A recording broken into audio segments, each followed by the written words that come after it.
আসসালামু আলাইকুম প্রিভিউয়ার্স, আপনাদেরকে একটা কথা বলি। অরিজিনাল লাহোরি আপনারা কিভাবে চিনবেন? অরিজিনাল লাহোরি চিনার উপায় হচ্ছে, অরিজিনাল লাহোরির কালারটা হবে খুবই চমৎকার এবং মার্কিংটা হবে খুবই সুন্দর। এবং আপনার পায়ের ফেদার হবে 4 থেকে 5 ইঞ্চি, এবং কি পিছনের দিকে সচালু থাকবে। ফেদারগুলো থাকবে পিছনের দিকে, আর খুব সুন্দর লাগবে। আর হচ্ছে কবুতরের যে সিনাটা আছে, লাহোরি কবুতরের সিনাটা থাকবে খুবই চড়া, এবং পায়ের যে হাইট, মাটি থেকে যে সিনাটা, এই পায়ের হাইটটা থাকবে একটু লম্বা লম্বা।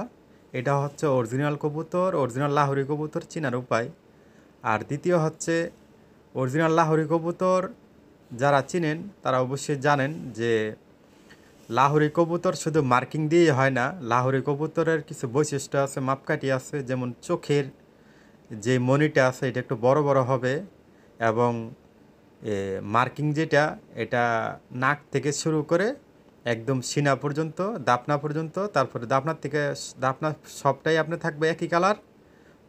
লেজটা থাকবে হইলো সাদা। এই হইলো লাহোরি কবুতরের মার্কিং। আর মোটামুটি লাহোরি কবুতর যারা ভালোবাসেন তারা অবশ্যই লাইক কমেন্ট করবেন। সবাই ভালো থাকবেন। আসসালামু আলাইকুম।